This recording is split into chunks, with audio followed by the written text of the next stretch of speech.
دعائے سلام دیے امام زمان علیہ السلام. بسم اللہ الرحمن الرحیم.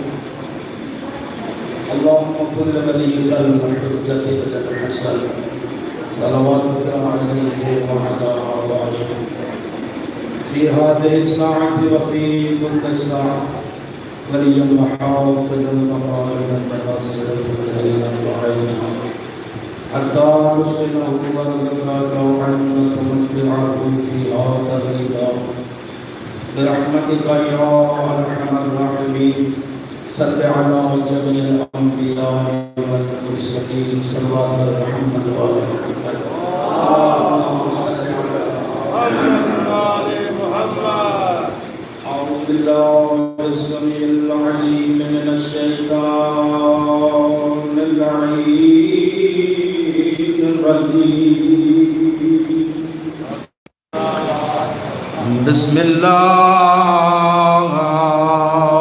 الرحمن الرحيم. الحمد لله الحمد لله الكريم المتعال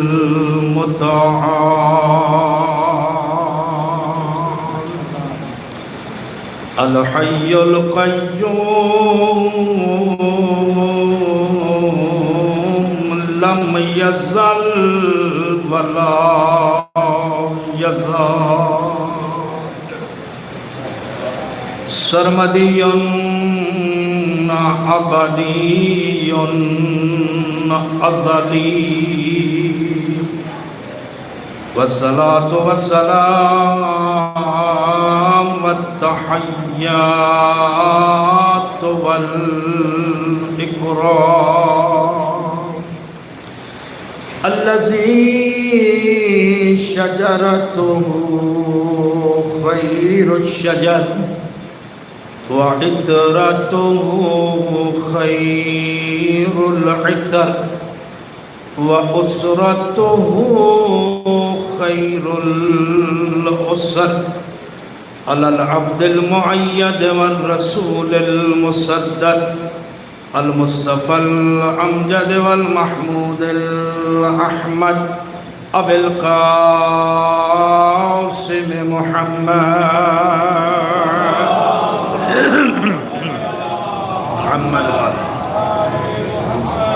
وعلى آله الأطيبين الطاهرين المعصومين الذين أذهب الله عنهم الرجس وطهرهم تطهيرا.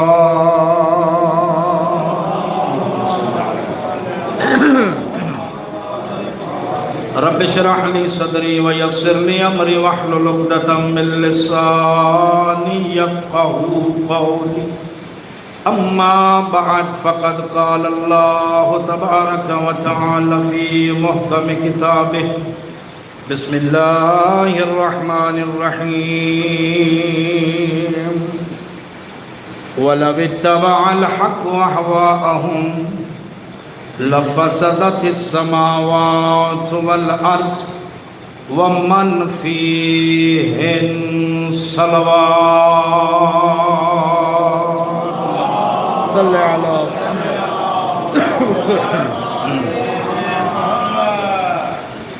ماشاءاللہ اتنے تھوڑے بھی نہیں ہیں آپ. ذرا صلوات خوبصورت انداز سے پڑھیں ذرا محمد والے محمد صلی علی محمد محمد. دعا ہے پروردگار عالم کی بارگاہ میں پروردگار عالم بحق چہاردہ معصومین علیہم السلام اس مجلس اعلیٰ کا ثواب، اس پاکیزہ ذکر کا ثواب، اس تذکرہ اہل بیت کا ثواب ہم سب کے مرحومین اور بالخصوص بانیان مجلس جناب سجاد شاہ صاحب اور مظہر عباس صاحب کے مرحومین کے لیے ذریعہ بخشش قرار فرما. پروردگار بحق محمد وآل محمد ہمیں اپنے پیشواؤں اور اپنے رہبروں کے نقش قدم پر چلنے کی توفیق عطا فرما۔ پروردگار تعلیمات محمد و آل محمد کو سمجھنے اور پھر اس پر عمل کرنے کی توفیق عطا فرما۔ بیماروں کو شفاء کاملہ عطا فرما، بے روزگاروں کو رزق حلال نصیب فرما، اس بارگاہ کو دن دگنی رات چگنی ترقی عطا فرما۔ جتنے بھی مومنین مومنات تشریف فرما ہیں سب کی مالک دعاؤں کو اپنی حاجات میں قبول و مقبول فرما۔ پروردگار بحق محمد و آل محمد اسلام کے چاہنے والوں کو سربلند فرما، کفار و منافقین و مشرکین و دشمنان اہل بیت کو نیست و نابود فرما۔ ہمارے آقا و مولا کے ظہور میں تعجیل فرما، یوسف زہرا کے چہرے کی زیارت نصیب فرما۔ پروردگار ہمیں اپنے آقا و مولا کے قدموں میں جانے ساری کا موقع فراہم فرما۔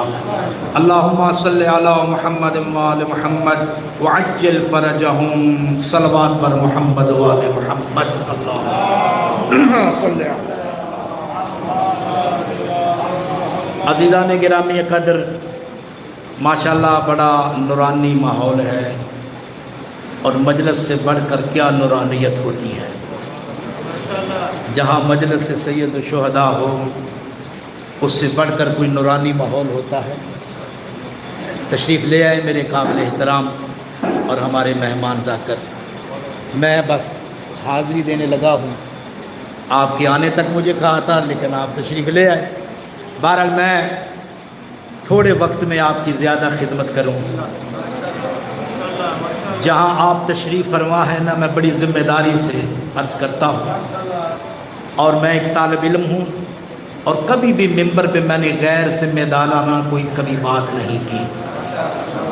جب بھی بات کی ہے اس لیے کہ میں اس ممبر کو گواہ کر کے کہتا ہوں کہ ہم ماننے والے ان رہبروں کے ہیں، اور ان میں بھی ایک بڑا رہبر جس کا نام علی ابن ابی طالب ہے، حیدریہ۔ اس امام نے ہم سے وعدہ کیا ہے کہ میں اپنے ماننے والوں کو کسی میدان میں بھی شرمندہ نہیں کروں گا۔ تو لہذا جہاں آپ تشریف فرما ہیں، میں آپ سے بڑی ذمہ داری سے یہ عرض کر رہا ہوں کہ دنیا مجھے نہیں پتا کہ اس وقت کہاں بیٹھی ہے، کہاں کہاں لوگ تشریف فرما ہیں، لیکن میں آپ سے بڑی ذمہ داری سے یہ عرض کر رہا ہوں کہ جہاں آپ بیٹھے ہیں نا، اس سے بہتر جگہ پوری کائنات میں نہیں ہے۔ یہ مجلس حسین ہے، یہ مجلس امام علی مقام ہے۔ بس میں زیادہ دیر زحمت نہ دوں آپ کو، میں نے سورہ مومنون کی آیت نمبر 71 آپ کی خدمت میں تلاوت کی ہے، اس کا ترجمہ سماعت فرمائیں، اور تھوڑی سی اس کی تفسیر آپ کی خدمت میں پیش کرنا ہے۔ ذہن حاضر ہے نا؟ توجہ ہے میری جانب؟ ترجمہ سماعت فرمائیں۔ اللہ فرما رہا ہے، وَلَوِ اتَّبَعَ الْحَقُّ أَهْوَاءَهُمْ لَفَسَدَتِ السَّمَاوَاتُ وَالْأَرْضُ وَمَنْ فِيهِنَّ۔ شاہ جی بڑی توجہ کا طالب ہوں، یہ باتیں تو ہوتی رہتی ہیں۔ بہرحال آیت کا ترجمہ یہ ہے کہ اللہ فرما رہا ہے کہ اگر حق باطل کی پیروی کر لے، توجہ نہیں فرمائی آپ نے، اگر حق باطل کی پیروی کر لے تو پھر ہوگا کیا؟ لفسدت السماوات والارض، زمین زمین نہیں رہے گی، آسمان آسمان نہیں رہے گا۔ توجہ نہیں فرمائی آپ نے، زمین اپنی جگہ پہ نہیں رہے گی، آسمان اپنی جگہ سے نہیں رہے گا۔ اچھا، میں اپنے فہمیدہ مجمع سے اس آیت کا ترجمہ کرنے کے بعد ایک جملہ کہہ رہا ہوں کہ آسمان کا اپنی جگہ پہ قائم رہنا اور زمین کا اپنی جگہ پہ باقی رہنا اس بات کی دلیل ہے کہ کسی دور میں بھی حق نے باطل کی پیروی نہیں کی۔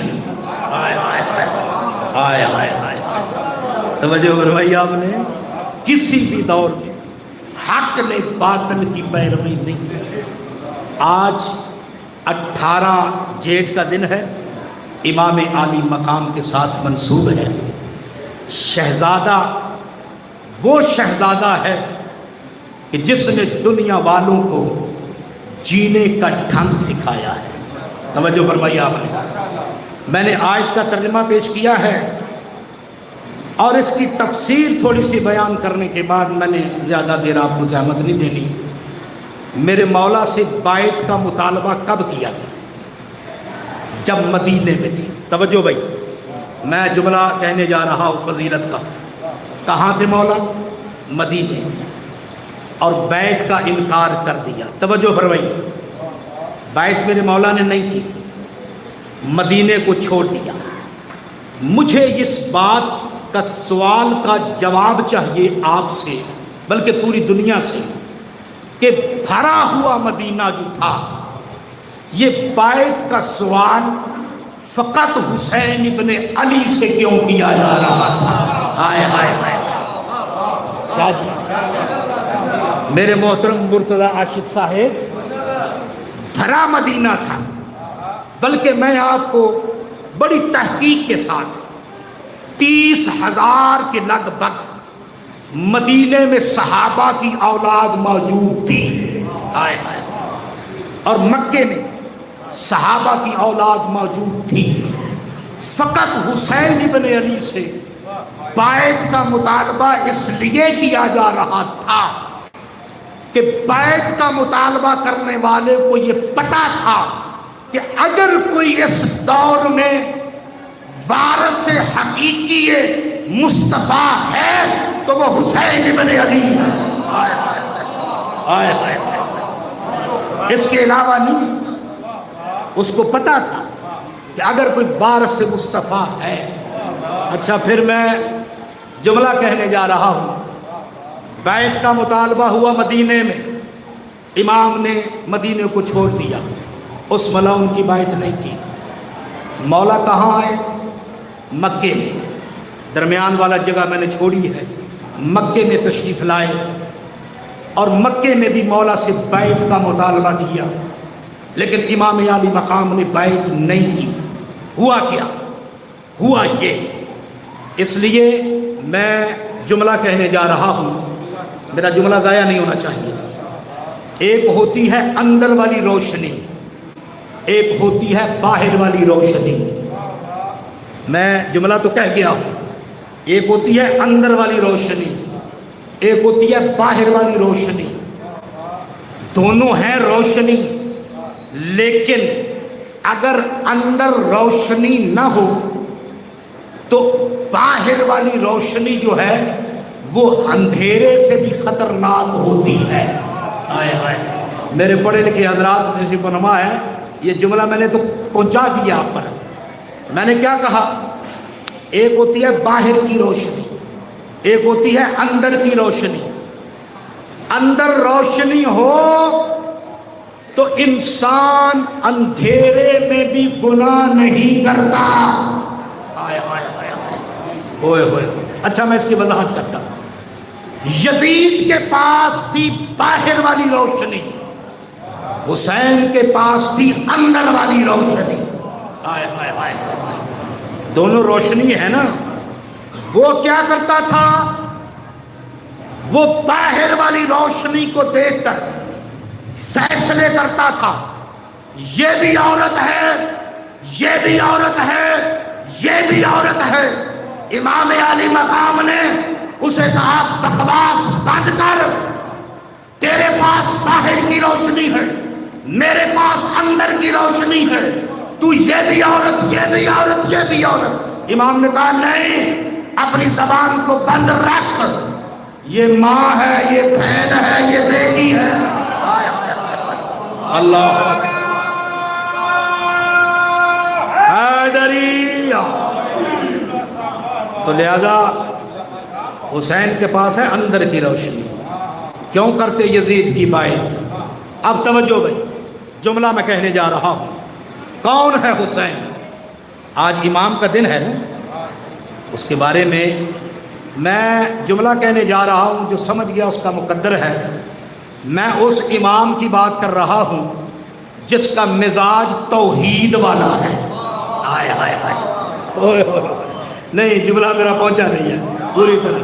قبلہ کعبہ تشریف فرما ہے، ذاکر حضرات تشریف فرما ہے، پڑھے لکھے حضرات تشریف فرما ہے، میں گفتگو ان میں کر رہا ہوں۔ تو میرے محترم سامعین، میں نے کبھی یہ میں نظریہ ہمیشہ مجلس پڑھنے سے پہلے یہ میں گھر میں رکھ کے آتا ہوں کہ داد ملے تو مجلس ہوتی ہے، داد نہ ملے تو نہیں، قبولیت ہو تو وہ مجلس ہے۔ داد نہ ملنا یا ملنا یہ قبولیت، مجلس کی قبولیت کی علامت نہیں ہے۔ قبولیت مجلس کی علامت یہ ہے کہ مجلس قبول ہو۔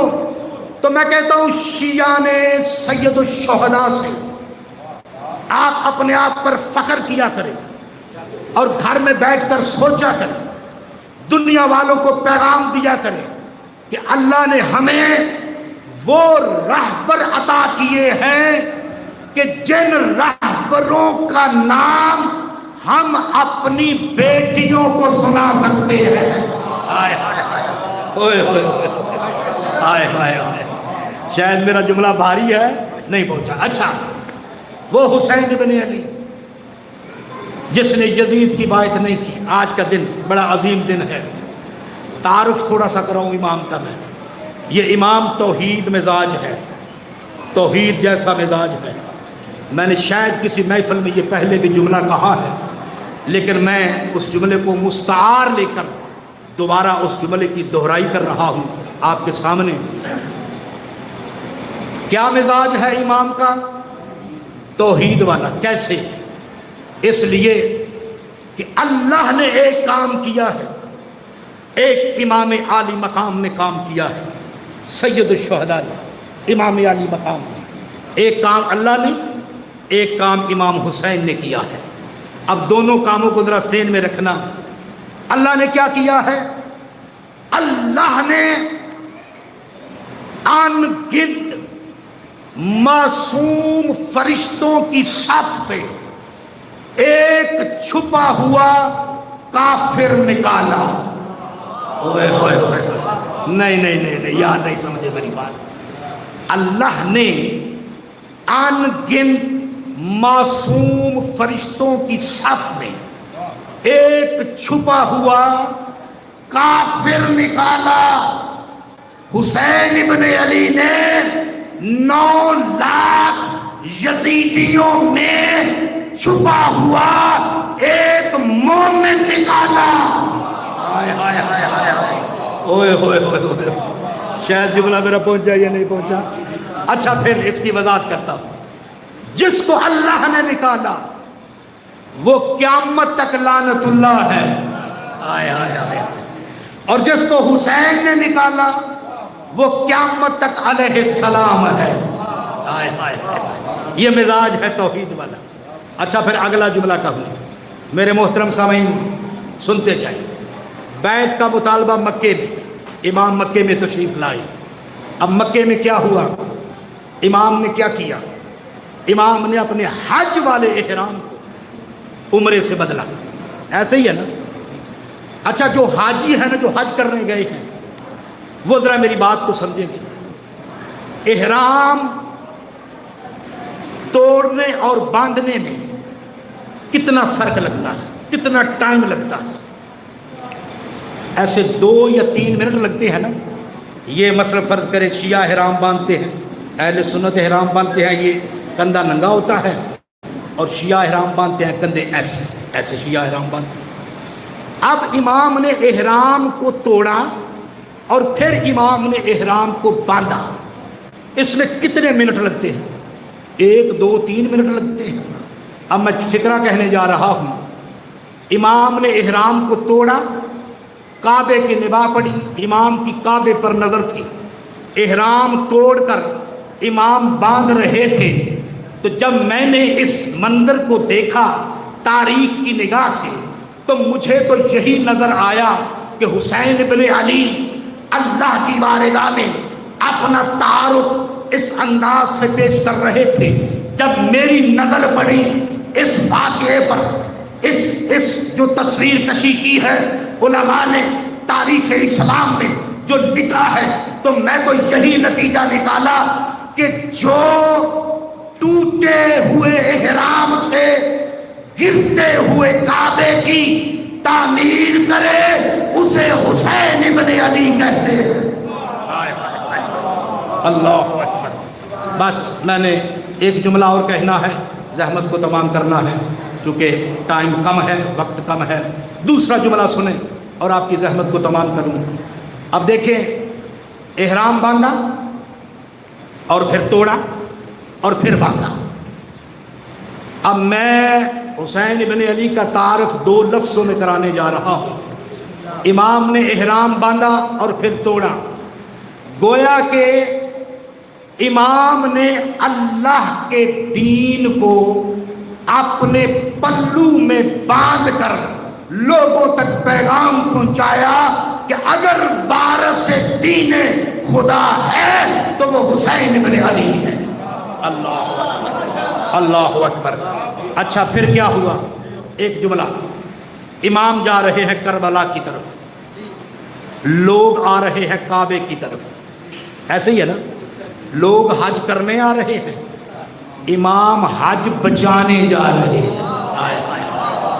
دو چیزیں ہیں بھائی، لوگ حج کرنے جا رہے ہیں، امام حج۔ فرزدق شاعر نے جب دیکھا، لوگوں سے سوال کیا، لوگوں کدھر جا رہے ہیں؟ لوگوں نے کہا حج کرنے جا رہے ہیں۔ ایک بندے نے فرزدق سے پوچھا، فرزدق تو کہاں جا رہا ہے؟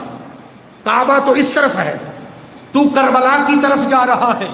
تو فرزدق شاعر نے کیا خوب جملہ کہا، اس نے کہا لوگو تم جا رہے ہو کعبے کی طرف، میں جا رہا ہوں روح کعبہ کی طرف۔ بس نہیں، میرا جملہ نہیں پہنچائیے۔ تم جا رہے ہو کعبے کی طرف اور میں جا رہا ہوں روح کعبہ کی طرف۔ اب میں نے جملہ کہنا ہے، مکے آئے امام سے بیعت کا مطالبہ ہوا، امام نے بیعت نہیں کی۔ 7 محرم کو امام کا پانی بند ہوا، مطالبہ بیعت ہوا، امام نے بیعت نہیں کی۔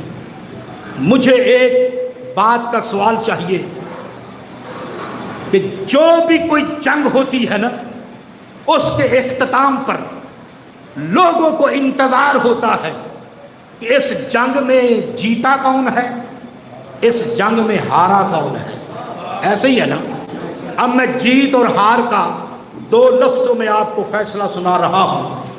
اب دیکھیے تاریخ کے آئینے میں جیت کس کی ہے؟ اگر تو امام نے بیعت کی ہے تو جیت یزید کی ہے، اگر امام نے بیعت نہیں کی تو جیت کس کی ہے؟ امام حسین کی ہے۔ تو تاریخ اسلام میں خدا کی قسم میں نے ہر چیز میں اختلاف دیکھا ہے، حتیٰ کہ ذات وجود خدا میں بھی لوگوں نے اختلاف کیا ہے کہ خدا کی ذات، اس کی صفات عین ذات ہیں یا زائد بر ذات ہیں۔ خدا پر اختلاف کیا ہے، رسولوں پر اختلاف کیا ہے، انبیاء میں اختلاف کیا ہے، ائمہ میں اختلاف کیا ہے، ہر چیز میں اختلاف کیا ہے۔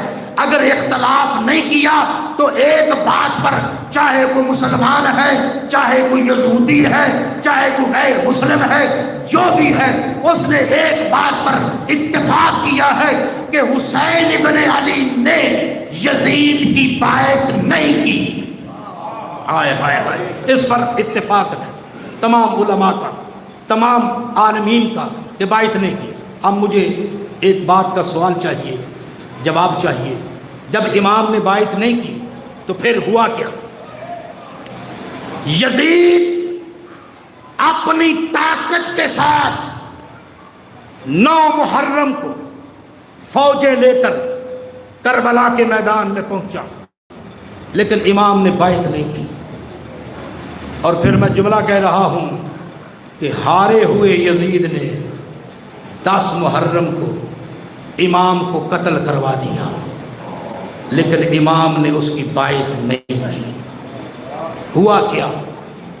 11 محرم کو اس نے اپنی باطل دنست میں اپنی فتح کا جلوس نکالا، اور اللہ نے یہ معجزہ دکھایا کہ اسی جلوس کو اللہ نے حسین کی فتح میں بدل دیا. آئے آئے آئے اس کی فتح میں بدل دیا. مجھے ایک بات کا اور جواب چاہیے آپ سے کہ مجھے بتائیں کسی کو مار دینا، قتل کر دینا، یہ اس کی شکست کی علامت نہیں ہوتی. توجہ بھائی، جملہ کہنے جا رہا ہوں.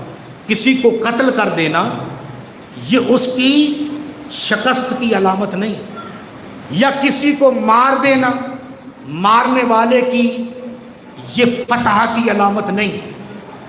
فتح اور شکست اسی کی ہوتی ہے، فتح اس کی ہوتی ہے جو اپنے اصول منوا لیتا ہے. آئے آئے جو اپنے اصول منوا لے، فتح اس کی ہوتی ہے. تو میرے محترم سامعین، بس میں نے بات کو ختم کر دیا. ذاکر صاحب تشریف فرما ہے. میرا ٹائم اتنا ہی تھا جو آپ نے دیا، زیادہ ٹائم آپ کو میں نہیں دے سکا. انشاءاللہ کبھی پھر موقع ملا، کیونکہ آپ بھی سننے کے لیے آمادہ نہیں تھے. میں نے زیادہ گزارشات آپ کی خدمت میں پیش نہیں کی. تو میرے محترم سامعین، 18 جیٹھ کا دن ہے، گزر گیا، گزرنے والا ہے. بڑا مصیبت کا دن ہے آل محمد کا. میں ایک دو جملے مصیبت کے کہوں اور آپ کی زحمت کو تمام کروں. سید سجاد اپنے جد کی مصیبت کو یاد کر کے بڑا روئے تھے، بڑا گریہ کرتے تھے. امام سجاد علیہ السلام سے پوچھا گیا، بس 2 جملے مصیبت کے بھائی، بس. امام سجاد سے یہ پوچھا گیا کہ مولا آپ کی نظر میں سب سے بڑی مصیبت کیا ہے؟ تو امام نے فرمایا میرے نزدیک سب سے بڑی مصیبت یہ ہے کہ کوئی شخص، کوئی بندہ، توجہ بھائی، بس جملہ مصیبت کا. امام سے پوچھا گیا آپ کے نزدیک مصیبت کیا ہے؟